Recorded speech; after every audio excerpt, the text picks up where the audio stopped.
Okay, hi, it's Peter and Mira from the Mind Takeaway, and we're really excited to have a special guest with us. His name is Jamie Smart. He's a Sunday Times bestselling author, and his book is called The Little Book of Results, and he's also written a book called Clarity as well. So, welcome, Jamie. It's lovely to be here. Thanks for inviting me. Yeah, it's to me is quite amazing because I know of Jamie since I think 2013 when I started with coaching and that part of my life, coaching therapy, and I learned a lot from Jamie and his videos at the time. So it's really special to have you here. It's very cool. And it's one of the things I love about these technologies is I get to meet people who have known me for longer than I know them. It's just very cool. It's very cool. Yeah, and it's amazing to actually have you say something that is really important to people, and they put lots of energy Hmm. and hope in their goals.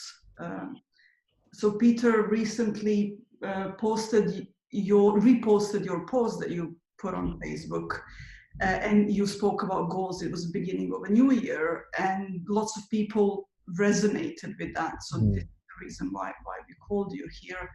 And I'll just put it back to Peter because I think he knows what to say next. Yeah, so Jamie, your post resonated with me because it's always a hot topic, and obviously, especially at the start of any new year, people go into crazy goal setting mode, right? And there's also a lot of articles always out saying, you should set goals, you shouldn't set goals, smart goals, lots of different ways of, goal setting. And some people are very polarized. No, goals are evil, you shouldn't do it. And other people say, no, it's the only way you can, rule your life by it. So for me, I mean, what resonated with me and what I agreed with in your post is, really for what purpose? Hmm. Because if you're not really clear on that, and also if I look back at my past, I used to set a lot of goals that were, you could call them toxic, because they were kind of like, I'll be happy when type of goals. Hmm. So we really wanted to just ask you, what's your take on goal setting? Well, it's a great question, and I'm glad you brought up the thing for what purpose. And the image that popped into my mind is a game of soccer or football or hockey where you're playing a game and there's a goal. Like the goal in that game is to get the ball in the net. And that's the so that a set of game rules have been established and we all agree that we're going to play it. Like if everyone's playing a game of soccer and someone shows up with their tennis racket, it's like, well, that's not part of this particular game. And so to me, goals can be useful as part of particular games. So one of the uh, one of the games might be coordinating the activity of a team of people. So if let's say you're building a house, well, you've got a whole bunch of people that need to do different things at different times, and you need to schedule them and that sort of thing. And if you didn't have some kind of idea of what needs to be done before the next thing can happen and that sort of thing, it'd be really impractical. So that's one way that I think about goals is just as a part of a particular set of games, whether those games are games like sports or Monopoly or Tiddlywinks or something, or whether those games are games like uh, be salesman of the month or become CEO or uh, get my company listed on the NASDAQ or uh, uh, you mentioned my book, The Results, became a Sunday Times bestseller. Well, get a book into the bestseller charts is a game. It's a game. So my aim was to get the book to be a Sunday Times bestseller. Now I had another aim, which was to get it to be a number one Sunday Times bestseller. It became a Times bestseller, but it was in at number 4. It didn't get number 1. So I won one game, but didn't win the other game. But that's fine. So as a game, a goal can be useful. There's another flavor or aspect of goals that I like to think about. And it's something that's so practical that it's almost invisible. So, we're sitting here having this conversation, and I wouldn't be at all surprised if today every single one of us has done things like getting out of bed, brushing our teeth, I've got a cup of tea here, making a cup of tea or getting a drink or something like that. Well, even something as simple as taking a sip of this cup of tea uses the goal orientation nature of our nervous system. Like in order for me to have a sip of this cup of tea, I got to go like this.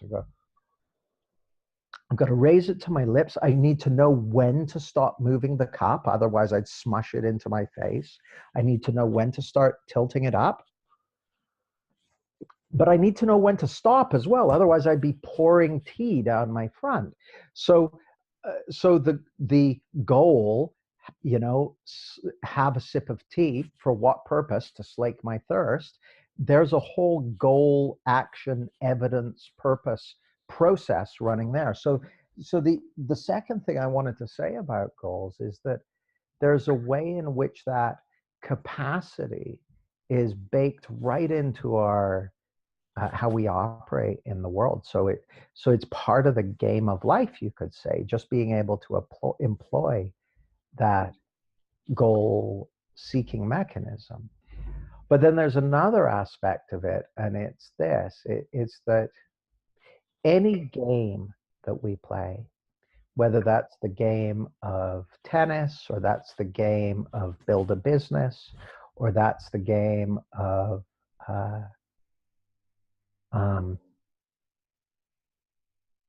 earning money, or whether that's the game of learning a skill, whatever it might be, is for a particular purpose.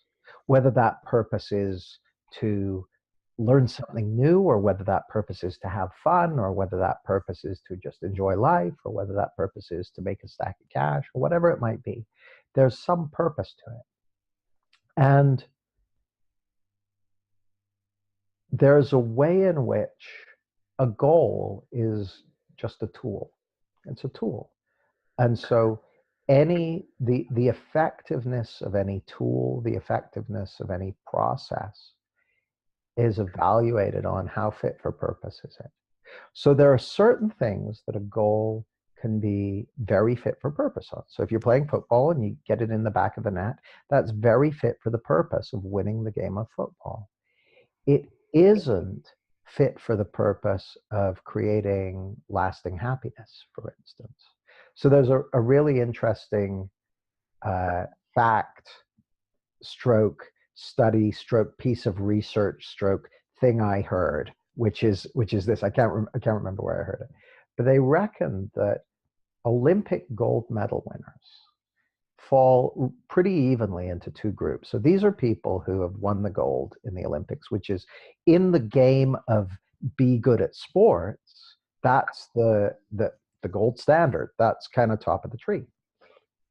So for Olympic gold medal winners, they fall neatly into two groups.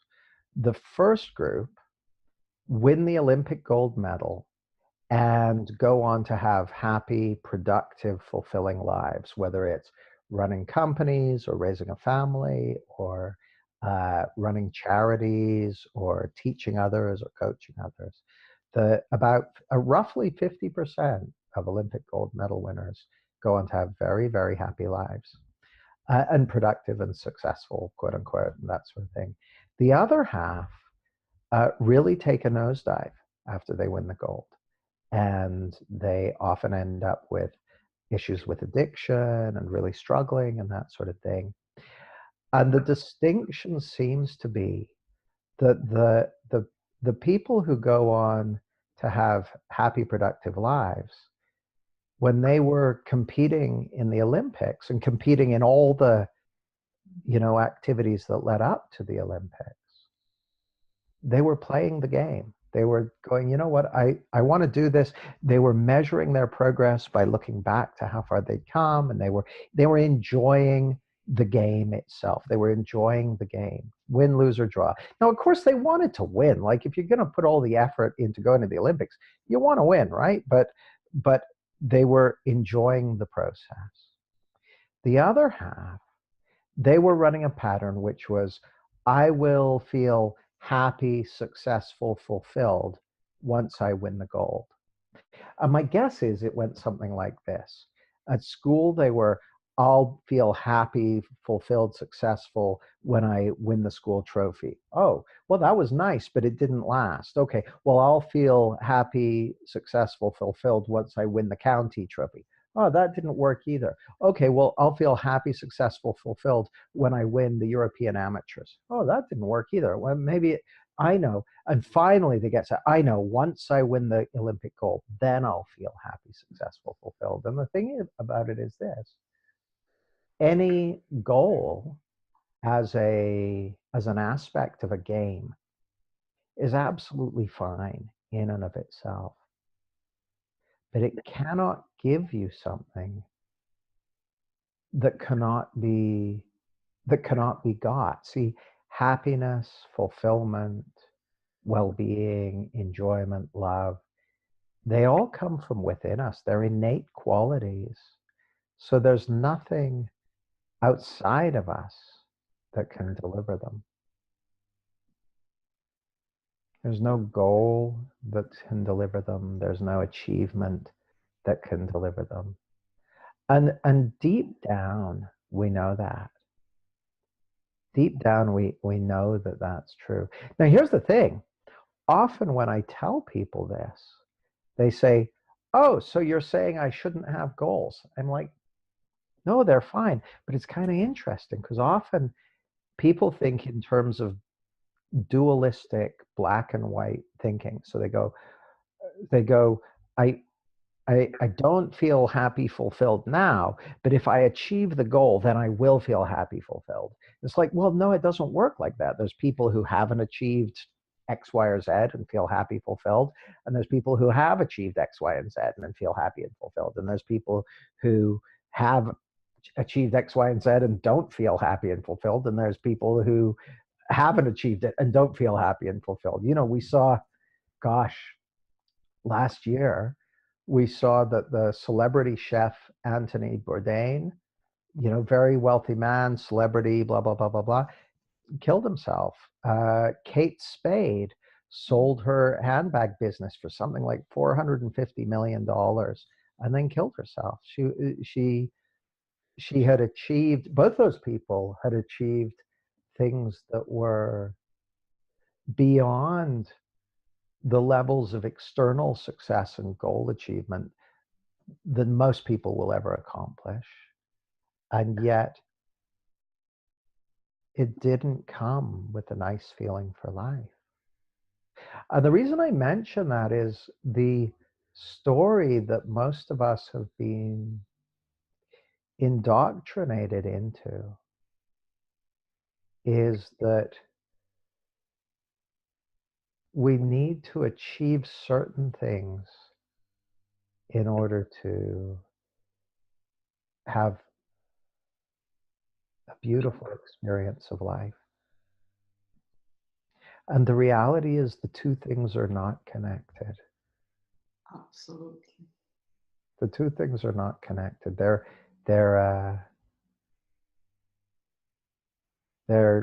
not conditional on each other. Yeah. As you said that, I just remember since yesterday I'm writing about me little piece, and I was struggling with that in the past. As I was reflecting on the past and the time, you know, I don't know how many other people know that, you know, I've kind of survived the war and I've been a refugee, and I remember the time when we had nothing. We didn't even have water in the house where we lived. And there were beautiful times of my life. You know, I had some amazing experiences.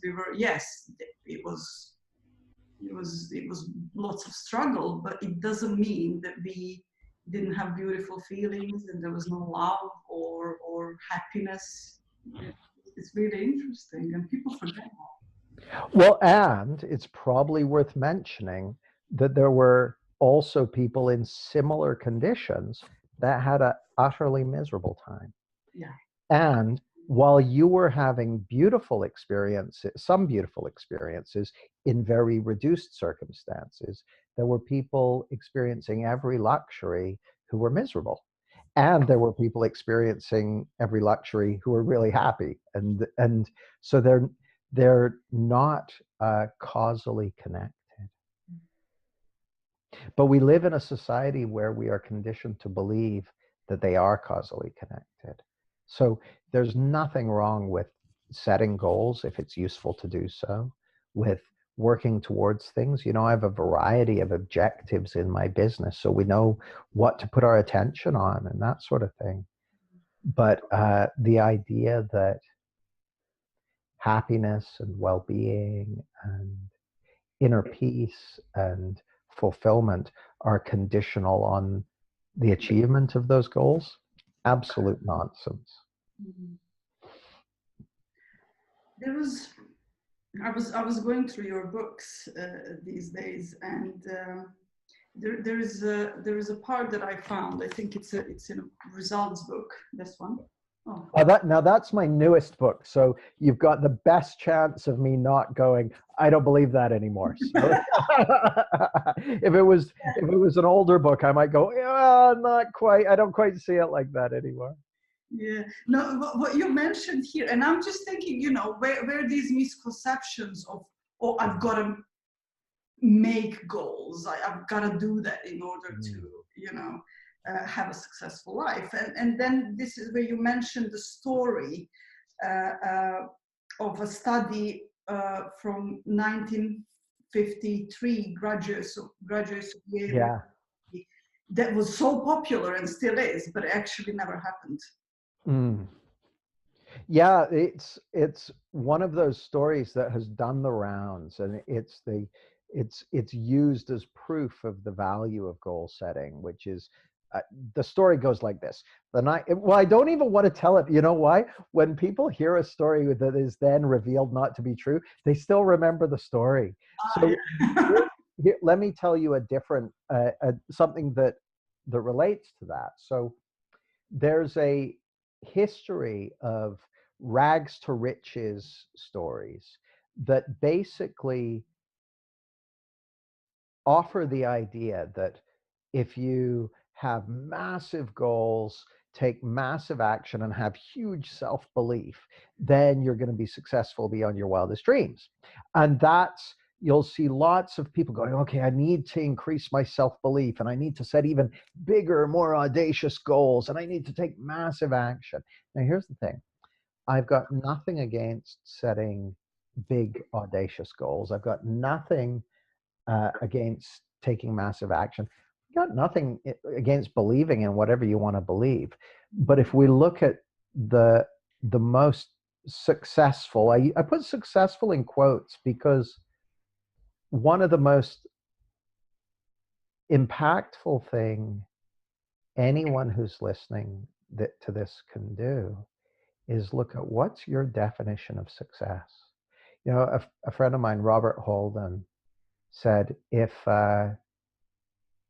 your definition of success doesn't include love, you need a better definition.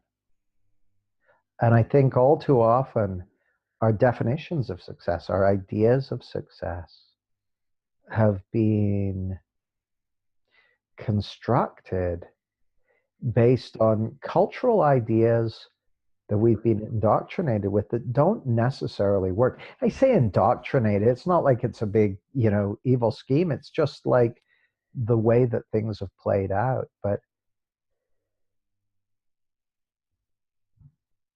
it's absolutely worth taking some time to ponder the question, what does it mean, success? You know, what does it mean to you and for you? And for what purpose success? And of what value success? Why is it important? And what do you know to be true about success? You know, because if you take some time to examine your own ideas about it, like what is already kind of encoded in your beliefs or activities or whatever it might be, you may find some stuff in there that just doesn't make sense anymore. You know, that's just that used to look true or used to seem like a good idea. Like I used to think when I was 12 years old that if I could play the guitar like Jimmy Page, then that would be success. I would have. Well, it turns out that wasn't the key to success. So it was really cool. It was fun to learn to play guitar well and that sort of thing. But it didn't reach the places I thought it would reach. So it can be good to have a look at that and see if the ideas that we've had about success are actually if they still look meaningful to us. And so anyway, a guy called William Duggan, who has the chair of management at Columbia Business School, he wrote a book called Strategic Intuition, and he really challenged that notion that if you have massive goals and take massive action and massive self-belief, then you're going to be successful. He looked at very successful individuals and organizations across a variety of fields, ranging from business, companies like Google, Netflix, Apple, Microsoft, looking at generals like Napoleon and Clausewitz and some of the great generals in history, and a variety of other fields. And he found a very different success model. What he found, people who objectively had created massive accomplishments, what they did was very different from the big goals, massive action, self-belief, etc. What they did was, number one, they prepared for opportunity. They would prepare for opportunity. And that often meant following their enthusiasms, learning new stuff, being guided by their instincts and their interests and their fascinations and by their own wisdom. So number one, prepare for opportunity. Number two, notice it when it shows up. So they would have to be paying attention to the world around them. And when opportunity arose, notice it. Notice, that's an opportunity. And then number three, act on it. Take action. Not necessarily take massive action, take whatever action is indicated at that time. And it involves, to some degree, a kind of subtler sense of what's important to you and what's happening in the world and what's going on. You know, when I first got interested in the whole domain of the mind and that sort of thing, I just followed my fascination and started learning and reading and going on courses and that sort of thing. And then when opportunity showed up, I took it, and I still do my best to follow that kind of approach. And I miss loads of opportunities, obviously, either because it's not the right thing or the right time or whatever. But yeah, I'm getting better at it. And I think the nice thing about that, you know, the world is changing really, really radically at the moment. I know, Pete, you're interested in machine learning. I'm interested in the whole domain of artificial intelligence and robotics and what the implications of that are for us as a species. And there are undoubtedly going to be huge opportunities ahead, but who knows what they are. So you're studying machine. I hope I'm not giving anything away at the moment, but I know you're studying machine learning. To me, that looks like preparing for opportunities. Who knows what those opportunities are, but something. And for all I know, you're just doing that because you're fascinated with it.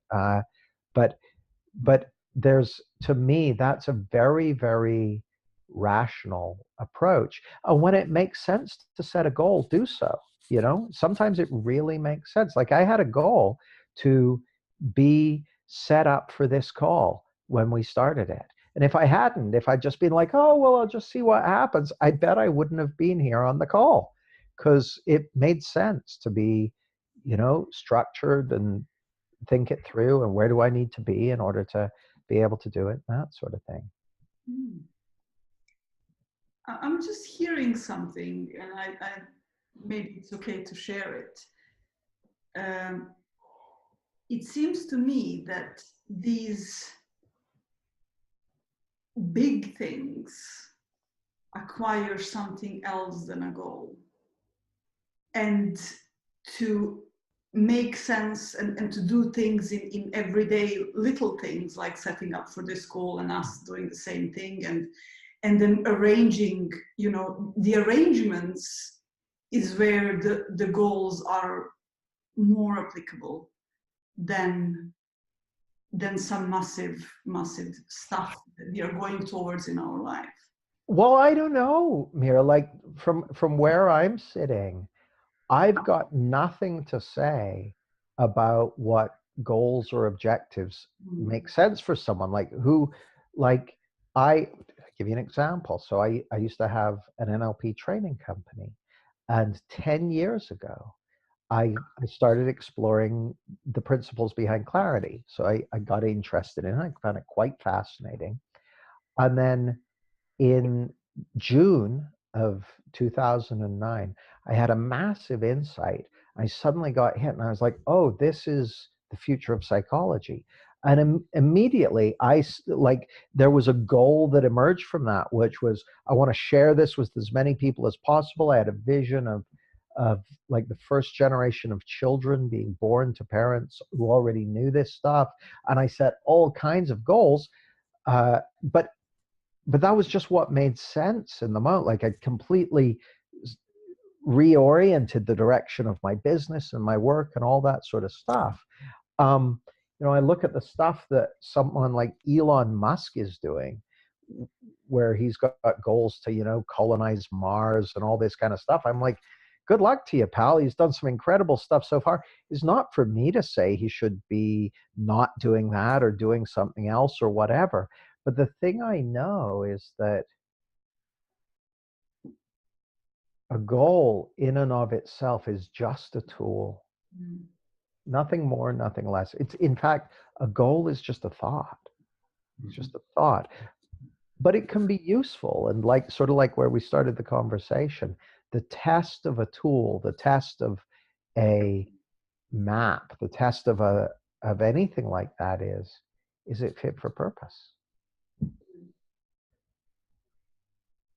Is it okay if I ask you a few questions? There's a few. Ask me as many as you like. Because we put a few posts out. So Dennis Murphy, who you know from the Happy Mindset, he said, could you ask Jamie, when you set a big goal, and it's good we were just talking about that then, Yeah, what do you do after that? Do you set a new goal entirely?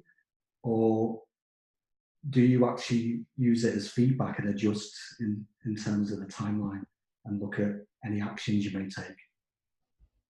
I don't know if I can give a very satisfactory answer to that. If I like, to me, goal setting is just practical.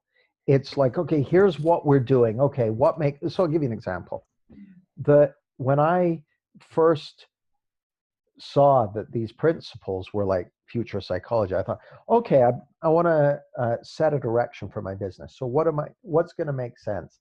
Let's see. Makes sense to have a best-selling book because that'll do a bunch of things. It's a way of sharing what I know. Makes sense to have a program, like a longer program, so I can be working with people and developing my own skills and developing group of people. So a bunch of those things, like, okay, what do we want it to look like? Boom. So back to the making a house metaphor, like you build a house to live in and it has, toilets and floors and lights because they're going to be useful. It's not, to me anyway, goals aren't abstract. They're like, what do I want to bring into being in the world? What's going to be useful or fun or a good challenge or cool or enjoyable? Like it's so once often the different things I achieve or the different objectives I may be setting or whatever, they're just practical. It's like we need to make sure that the person who's doing the wallpaper doesn't show up until the walls are up. Okay, great, let's do that.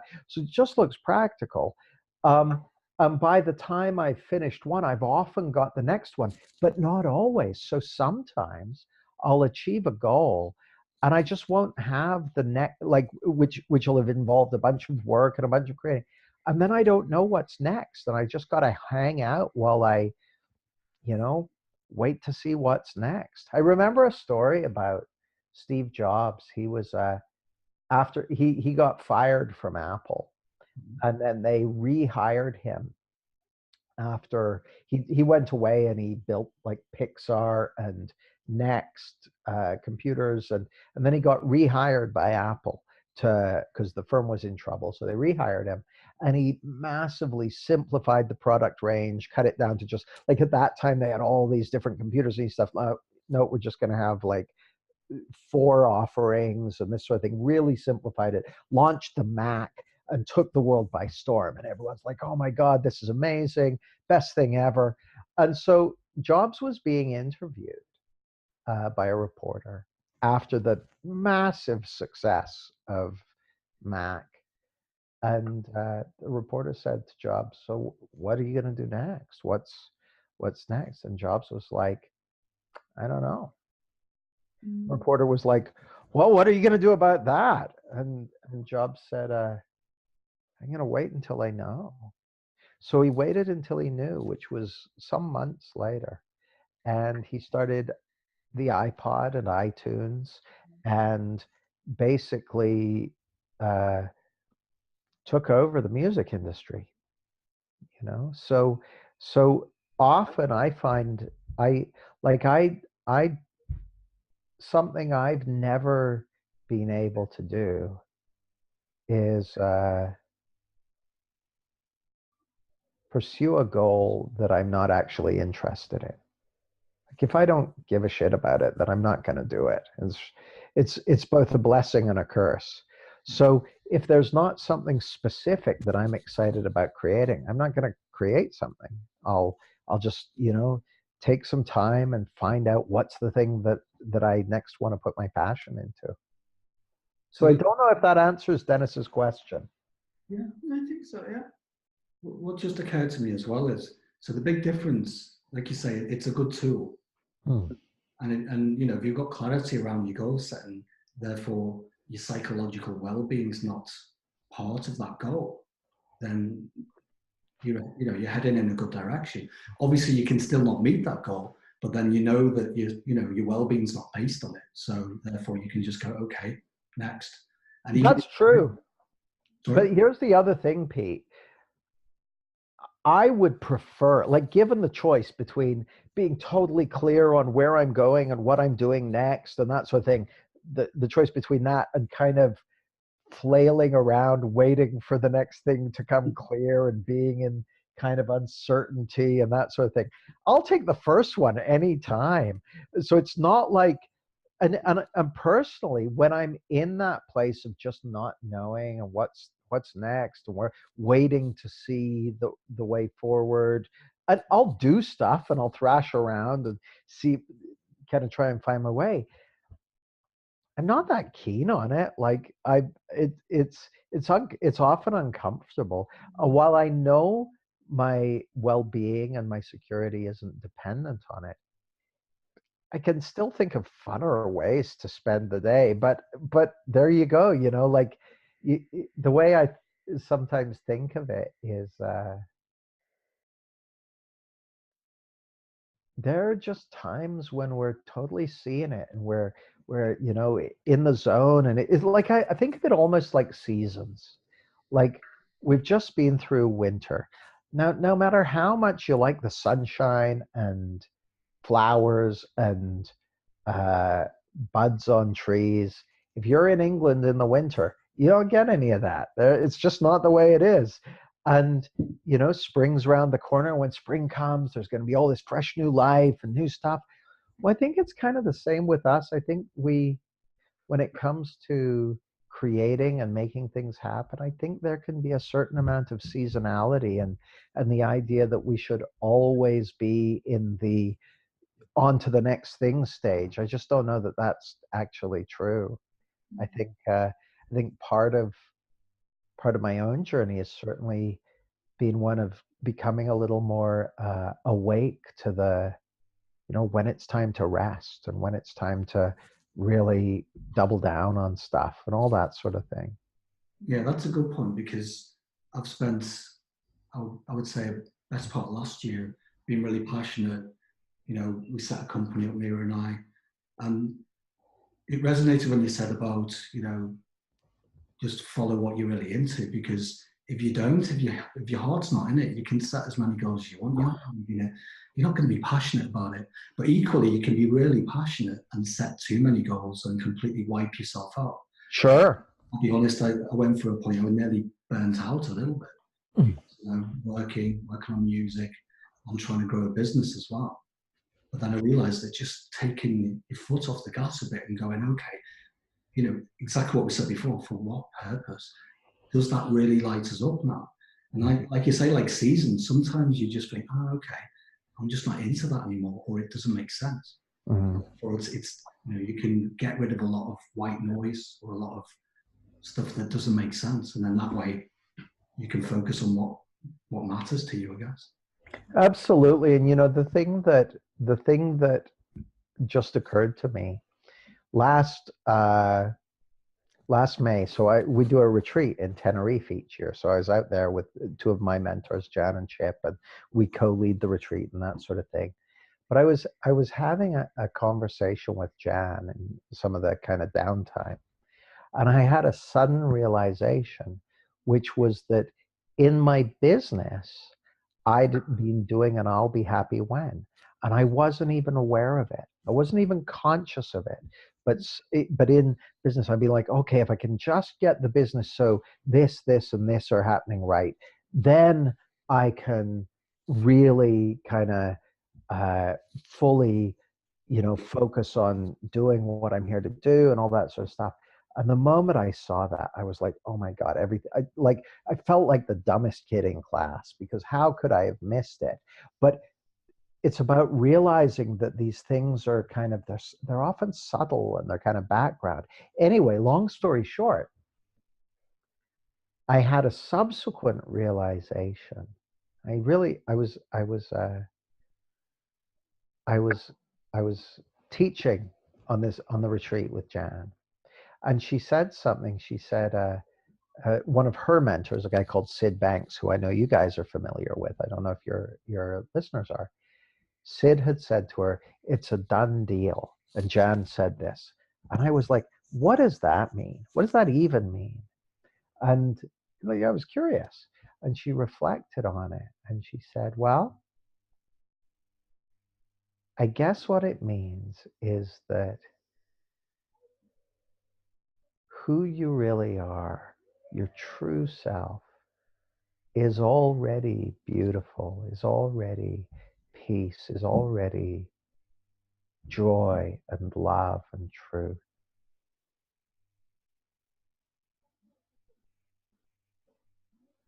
She said, that's what I think it means. And I thought about that, and I thought, if all the things that we might think a goal would give us, like whether it's security, or whether it's peace of mind, or whether it's feelings of love and connection, or whether it's a sense of security or fulfillment or well-being, whatever it might be, if we really, really see that we already have that, then what it means is that we can play the game. What it means is that whatever game we want to play is a low stakes game, okay? Like an example of a high stakes game would be Russian roulette. That's a very high stakes game. An example of a low stakes game would be tiddlywinks with nothing on it, right? Well, it turns out when it comes to the kind of experience of life we want to have, it's all actually a low stakes game once we realize how it works. And the irony of it, the paradox of it is, once you realize it's a low stakes game, you can play full out. You can really throw yourself into it, knowing that there's nothing to lose, that you already have what you've been looking for until now. Yeah, I really like that. Because it just means that, you know, whatever happens with, you know, your aspirations, your goals, etc., you're always going to be okay anyway. Yeah. And I guess that allows you, frees you up to do amazing things. You know? Yeah. And to take risks and take chances and do the things that made sense. Like I remember Elon Musk had made a fortune when he sold PayPal, and then he bet the whole thing on Tesla. I'm like, man, that takes some stones to do that. That's fair play to him.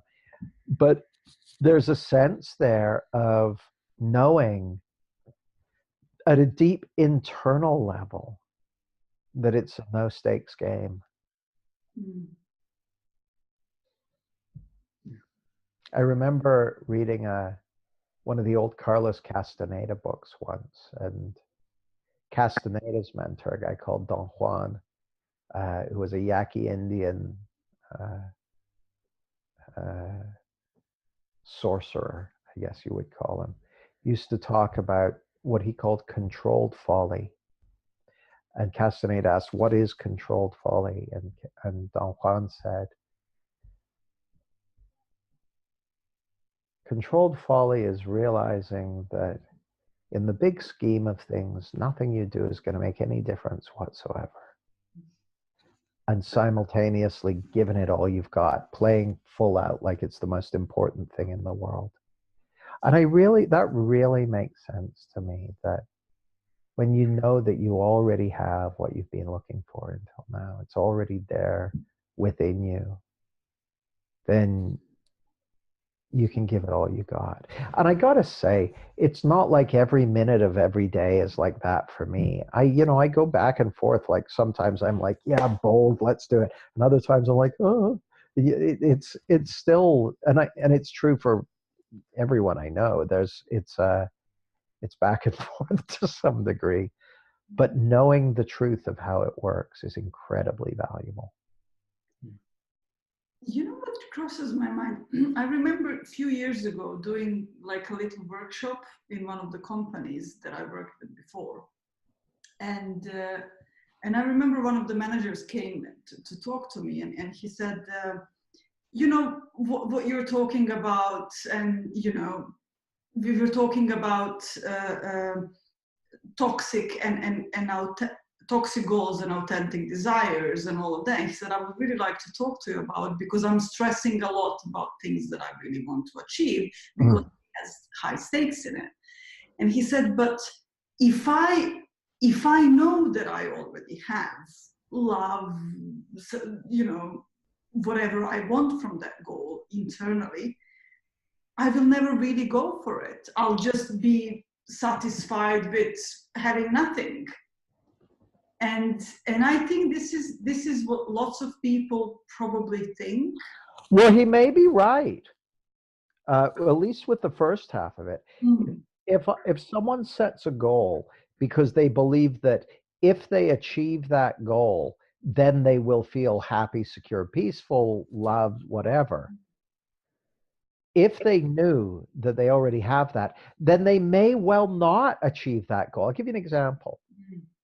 I did just a 3-hour workshop once. And so I did the workshop and was following up with people after it. And this one chap, I follow up with him. And I said, so how have you been since the workshop? This is like 3 or 4 days later. He said, well, it's weird. I said, oh, cool. He said, no, weird.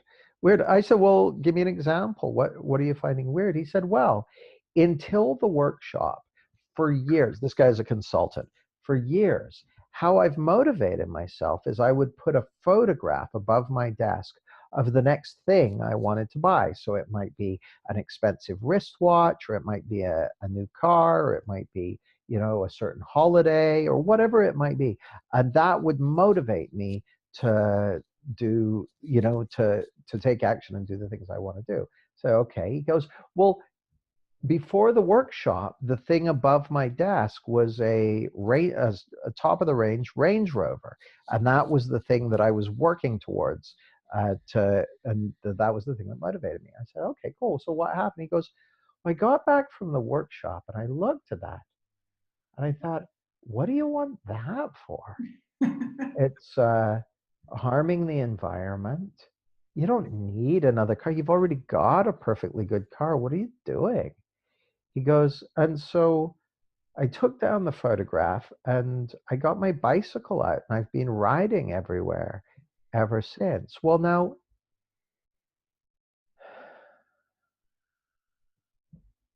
I have nothing to say about what goals people should or shouldn't achieve, what things people should or shouldn't want. That's not my business and that's not my interest. And just to be clear, I have all kinds of things that I like and all kinds of things I like to do and places I like to go. So it's useful to be able to bring those things into being, but I got nothing to say about what people should or shouldn't want. My assertion to the person who asked that question, Mira, is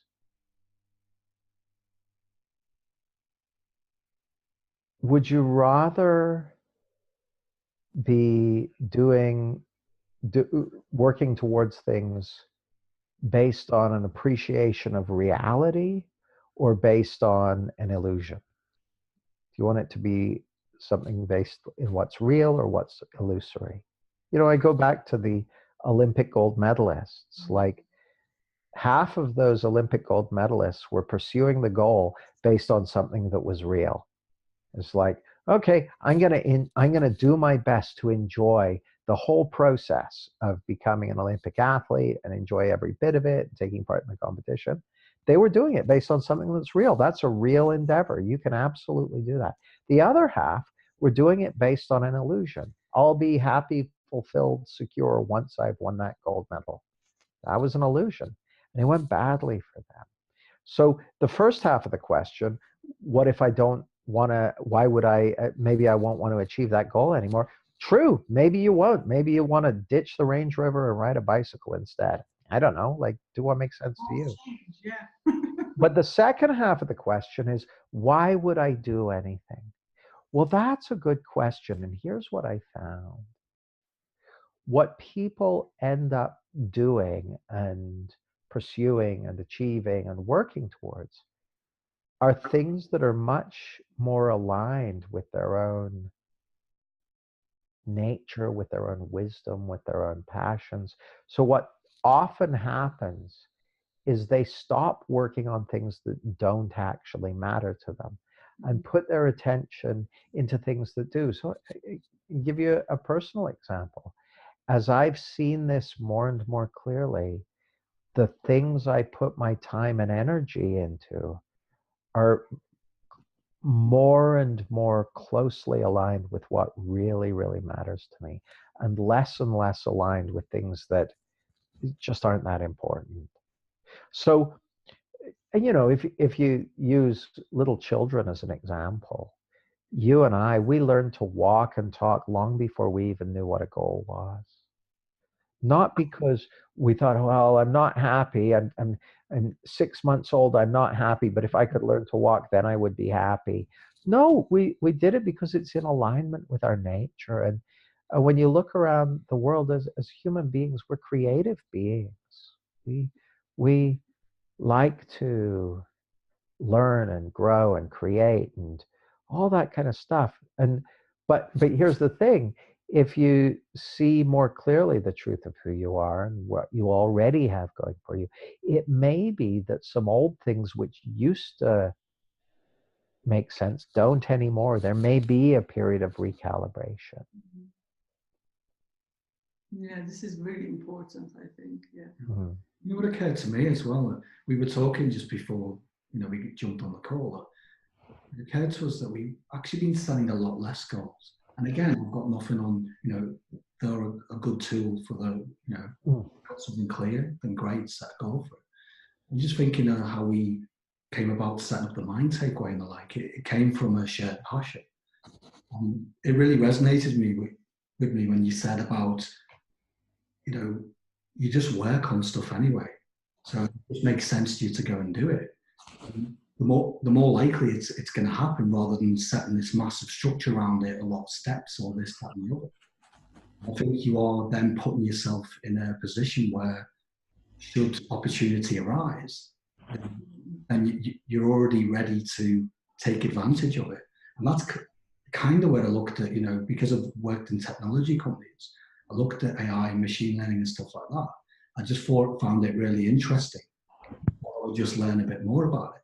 So it wasn't so much about future-proofing myself, but then as I went further down, I was thinking, that's really interesting, because your passions automatically future-proof you, if that makes sense. Because if you're really gravitating towards something you really like, and it gets you out of bed in the morning, a reason to get up, then therefore you're probably going to have a better chance of seizing opportunities. Does that make sense? It makes a lot of sense. And the other thing I've seen is that when we follow our enthusiasms, like I'm a bit of a hippie like this, but it looks to me like the feeling of enthusiasm is kind of like an emanation from an inner guidance system. Now, by the way, disclaimer, I'm not saying if you're like, okay, well, Jamie, I'm enthusiastic about eating ice cream, so I'm going to eat a quart of ice cream a day for the rest of my life and see if a new career burgeons from it. I'm not saying that, but there's something to, like, what I call authentic desires, which is those desires that are they're just like what you want to do because you want to do them. It's like, that would be cool. Oh, I really like that. It was like that when I first got into the whole study of the mind. I was just fascinated with language, just fascinated with it. It was like I couldn't not explore and experiment and do. So I just went with it, and it ended up learning all kinds of cool stuff and making all kinds of cool stuff based on that. Well, that, there's an Einstein quote that I'll repurpose. It looks to me like enthusiasm has its own reason for existing, its own intelligences. So it looks to me like a guidance system. Or again, to use Steve Jobs as an example, he said when he was at university, he was doing stuff that he was interested in. And so he did like courses on calligraphy and all kinds of other stuff.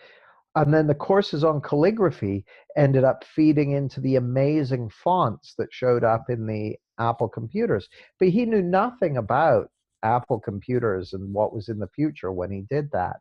Well, I don't know, this will sound totally hippie, but it looks to me like there's a bigger intelligence at play that's outside of time and space and matter. And that we have these inner guidance systems that, if I look back on the things that have like the points upon which life has really turned, there's maybe, I don't know, 7 or 8 or 10 points. And at each of those points, it was insight and realization that showed me the way. It was never me figuring it all out and making my big plans and setting my big goals. Again, nothing wrong with those things.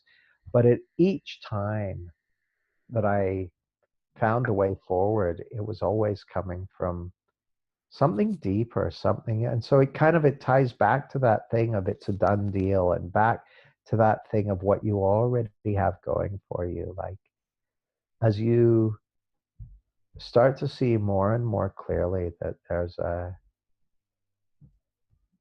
there's an intelligence within you that's both beyond and before your intellect, that can lead the way, that can show you the way. And it's just about developing a sensitivity to that. It's very cool. And I'm sure, as you were talking, I remember examples from my life, because before I ever heard about bird goals, I guess I lived life before that. Mm. And all these massive changes were occurring in exactly the same way. I'm sure Peter has them. So I could probably safely say that every one of us on the planet has experiences like that. I would have thought so. I would have thought so. Like, I had no idea that I would be sharing the stuff that I'm doing, that I would become an author. Like, that wasn't, I didn't have the goal. So I started my first business in 2003. I did not have the goal to become an author.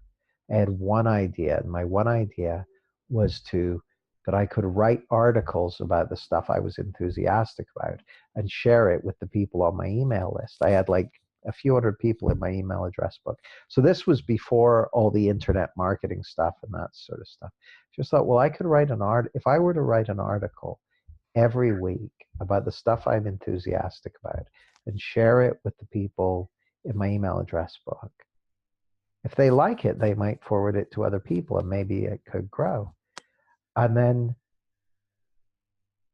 that's what I did. And I did that every week for like 10 years and grew a big audience. And then when I saw the principles behind clarity and changed direction, it suddenly hit me, oh, write a book. Well, by this point, 10 years in, I knew how to write. I'd been writing an article a week for 10 years. I could write pretty good. So then I wrote a book, and it's like, oh, but I never had this big goal of become an author. Like, at a certain point, it just made sense. So yeah. Pretty amazing, huh? And then just reminds me of what you said. I think you said that in the results book? Yeah, you have an innate capacity for achieving goals. Sure. That's, yeah, creating them and achieving them. Yeah, I mean, if you stop and think about it for a moment, the fact that we're even here on this call means that we've evolved from a long line of creatures on this planet. Like, each of us has millions of ancestors, right?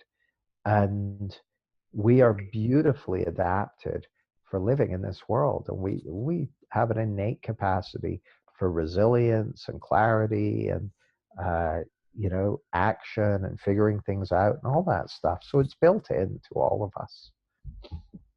It's a good place to leave it then, isn't it? I think we have another question, but I think we answered it. I just want to mention it. What are the goals? So what are goals? Sorry, I sometimes put the where it shouldn't be. What are goals? Yeah. And well, should they be definite set of objectives or a general destination? Oh, yeah, I think it's a great question. I'll answer it real quickly.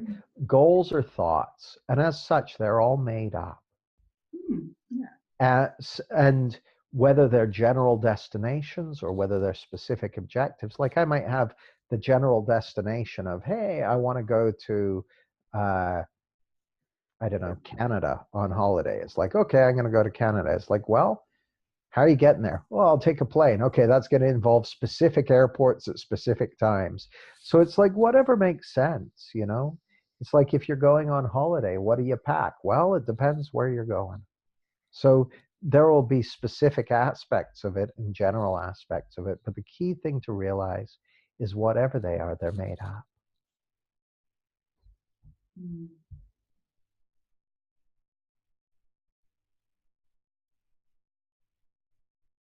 And it's a done deal. It's a done deal. I like that. So simple. Yeah. Okay, well, thanks, Jamie. Oh, you're very welcome. It's been lovely to speak with you guys. So we could definitely recommend Jamie's books that we mentioned. And if anyone wants to get more stuff that you are making or creating or putting out there, is there any specific way that people can get to it? Sure. The easiest way is go to either jamiesmart.com, which is my website, or at jamiesmartcom on all the usual social places. Yeah, and there's a training, clarity training and clarity retreat. Yeah, there's all kinds of stuff. All that stuff's on the website. Cool. Thank you very much. And I'm really Thanks. happy we've done this. Thank you. Yeah, me too. Thanks, guys. Lovely to speak with you. Have a great day. You too. Bye. Thanks. Bye.